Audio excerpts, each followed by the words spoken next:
Now, sort of oddly, our approach to discussing anxiety and depression hacks today is that we're actually going to make a huge focus on happiness and how to increase it.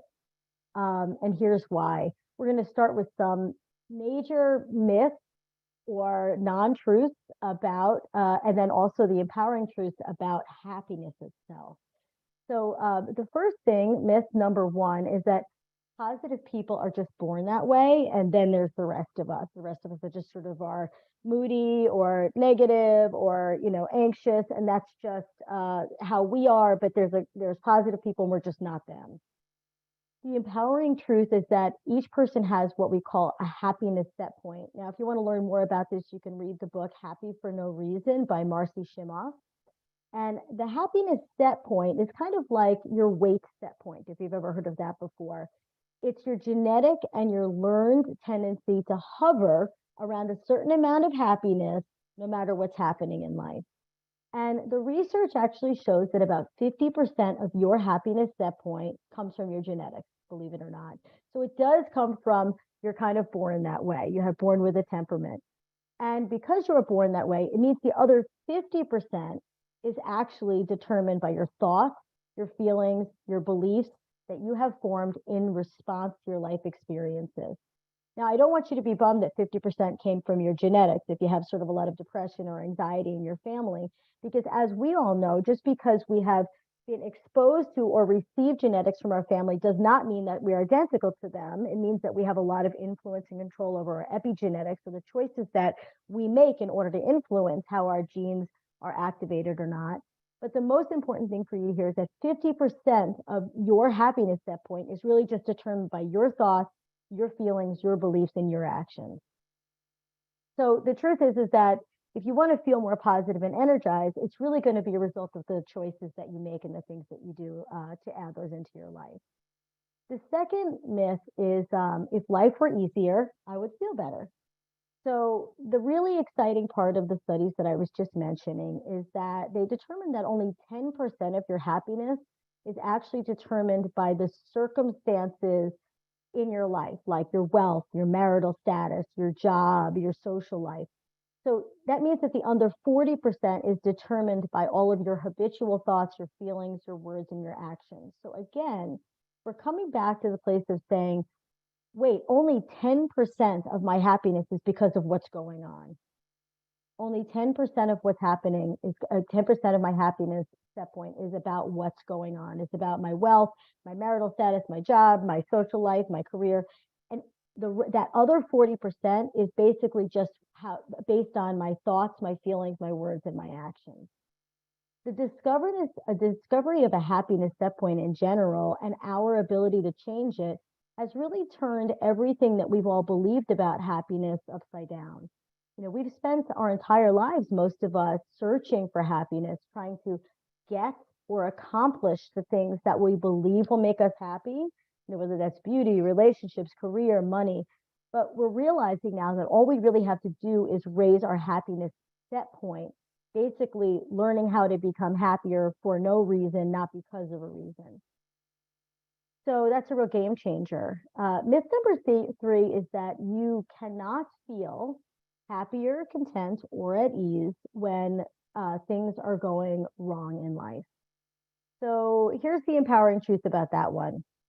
We don't want to wait for external circumstances to become easier or less stressful or more perfect so we can feel better.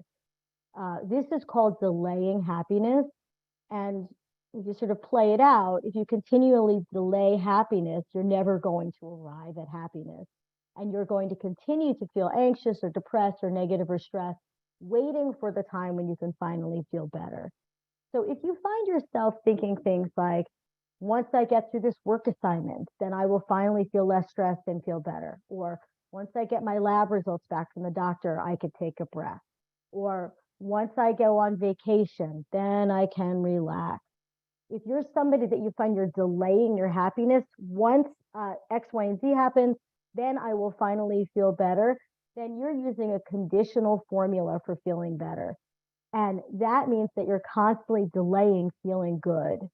And you're waiting for something outside of you to make life better or make you feel better on the inside.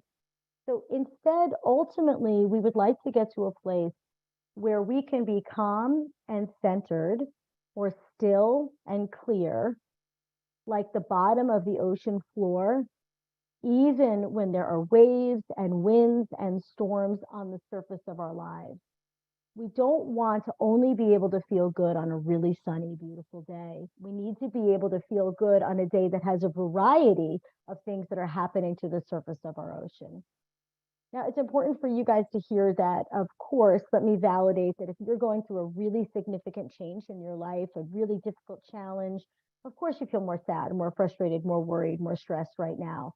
And even in those circumstances, there are ways and opportunities for us to feel more positive or more energized, even in the middle of those big challenges. Okay, here's myth number 4. When you are depressed or anxious, there's nothing much you can do about it, but wait for things to improve. The empowering truth is that you have to take action if you want depression and anxiety or stress and negativity to improve. So here's a couple of the sort of the hard facts about that. Depression is by nature opportunistic, and it will get worse if we don't intervene with it. Depression can be changed radically by essentially one main thing, and that's in addition to meds if you're on meds. And this main thing is exactly the thing that you do not want to do when you feel depressed, which is to take action steps. Inactivity is the actual energy that depression feeds on. So in order for us to feel better, we have to starve depression. To starve depression means to take action steps, even if we don't want to. Similarly, most anxiety disorders actually become more reinforced the more we just adapt to them. So, for example, generalized anxiety disorder, which is a diagnosis of a type of free-floating anxiety, we notice with that type of free-floating anxiety that when we solve one problem, generalized anxiety disorder just finds something else to be worried about. We never get a chance to relax. We never get a chance to feel good. So it's like a game of whack-a-mole. You put out one fire, or you fix one stress, or you cross one thing off the list, and then there's something else that's causing you an equal amount of worry or stress right behind it. And so you start seeing that with depression and anxiety, that we can't just wait for it to get better, because it typically won't. It's really about us taking action in order to shift it. Here's myth number 5. What can I do? I mean, life just happens to me. Like, stuff just happens to me. The empowering truth is that there are kind of 2 ways that we can be about life. One is called an internal locus of control, and one is called an external locus of control. Let me explain. So remember before that I said at least 40% of our happiness set point is determined by not by what actually happens in life, but by the action steps that we take and the way we feel about what happens in life. So people can choose to have either this internal or external locus of control. This may be something you've never really thought about before, but you might see yourself in one way or the other. So people with an internal locus of control feel that they can influence what happens in their outer world, and they can influence how they feel about what happens in their inner world. They take responsibility for what's happening, they feel empowered about it, and they believe they can make changes to their outer world and how they feel about it. Now, these people are more likely to identify with the song Invincible by Sia. Even if you don't feel invincible all the time, language like I'm unstoppable, I'm a Porsche with no brakes, I'm invincible, I win every single day. And even if you're not winning every day, that you feel I am so powerful and I'm so confident. I have the ability to influence my world. Now, people with an external locus of control feel that life is happening to them. They're not influencing it. They're not in charge. Life is just happening to them, and they are not powerful co-creators in this process. They're just on the receiving end of it. Now, these people are going to relate a little bit more to Katy Perry's Fireworks in the beginning, where she says, do you ever feel like a plastic bag drifting through the wind, like a house of cards, one blow from caving in? These people are just waiting for life to do whatever life is going to do with them. And that the people with the internal locus of control, the ones that believe that they have the power within them, they typically feel more positive and resilient against depression and anxiety, because they feel that they can influence what's going to happen. Now, the truth is also about this part is that that problems and challenges that we have in our lives really enable us to use our creative and problem-solving skills. People are very similar to working dogs. I don't know if anybody's familiar with what working dogs are, but these are the dogs that like to have utility. They like to herd sheep. They sniff out bombs. They do agility exercises. They're smart. They're clever. They need to work in order to feel alive. And when they're not working, when they're not being used in that way, they tend to become depressed when they can't use their skills and their energy. Humans are the same. Humans need challenges. We need things to challenge. We're smart, we're clever, we're creative. We need to figure things out.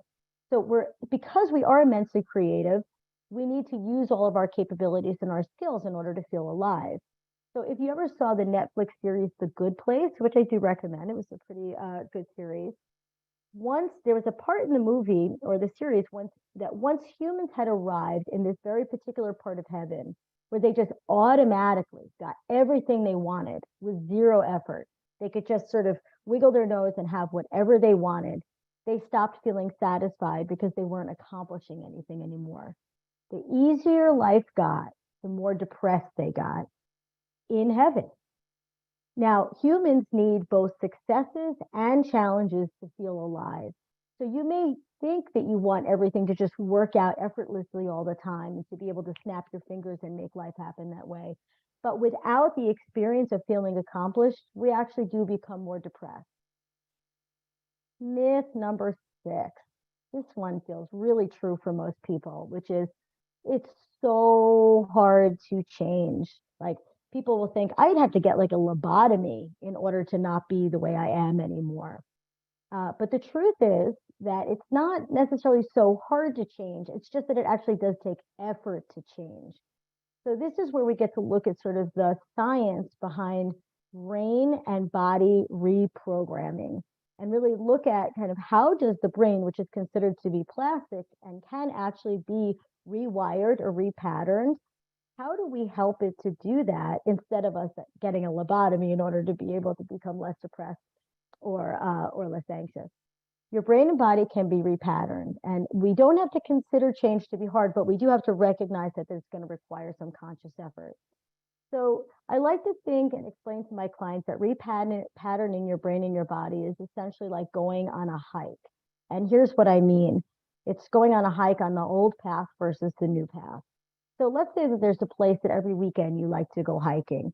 And so because you've done it so many times, you just pull your car into the parking lot, pop out of your car, and then you just start walking on that well-worn path that everybody else that goes hiking there walks down as well. And as you're walking, you don't really have to think about where your feet are, or you don't have to think much about the path that you're on, because you just automatically start going down that path. It doesn't require a lot of conscious effort or activity on your part. That is basically represents the regular patterning that your brain has right now. However, if you want to build a new habit, if you want to actually create a new way to respond to stressors in your life, you have to build a new path. And this new path would be like going hiking, popping out of your car, and starting to walk down that path that's been well worn by everybody. And instead saying, wait, I'm going to take a new path today. And turning and starting to go in another direction and walk directly through the woods where there is no path. Now, this is going to require a lot of conscious effort. You're going to have to be very present because there's going to be lots of trees and bushes and grass and branches in your way. So you're going to have to be very conscious about doing it. But if for the next 28 or 30 days, you show up to that parking lot and you start taking that new path, that's not the well-worn one, but this new one that goes through the woods, eventually it will become treaded. Eventually there won't be any trees there, there won't be any leaves there. This will be the new way, and it will become automatic and automated for you. It's the same thing with the brain. We just need to show it where we want it to go over and over with practice until it says, oh, okay, this is the new path. And then that will become the one that it automatically chooses. So a couple of things we want to know about making new choices. One is that we make small choices in the moment so that we could try to feel better right then. but we also make small choices and we start adding or weaving those into our lives, because cumulatively they're going to make a huge difference in your whole system over time. And also because the more we make those small changes, actually eventually that will become the new automatic pattern for your brain and your body, and you won't have to think about it so hard anymore. So there's always hope about change, because we know that that's how it works. Here's the last myth and also empowering truth that I want to cover with you guys. My kids, my partner, my job, my life aren't really being affected by my depression, my stress, my overwhelm, my negativity, or my anxiety. It just affects me. So the empowering truth is, and this is not to make any of us feel guilty or bad about how we're managing life, because we all are imperfect and we all need to grow and learn, is that your kids are in fact learning your habits. They're also learning what happiness looks like. And they're also learning what are the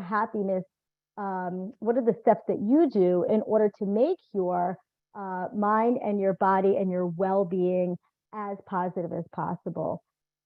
Also, negativity, anxiety, depression, this robs joy from our daily life. It influences our partners and sort of erodes relationships. It makes them more mechanical. It makes them less enjoyable. And also, it robs creativity and a lot of positivity and even wealth from our career frontiers.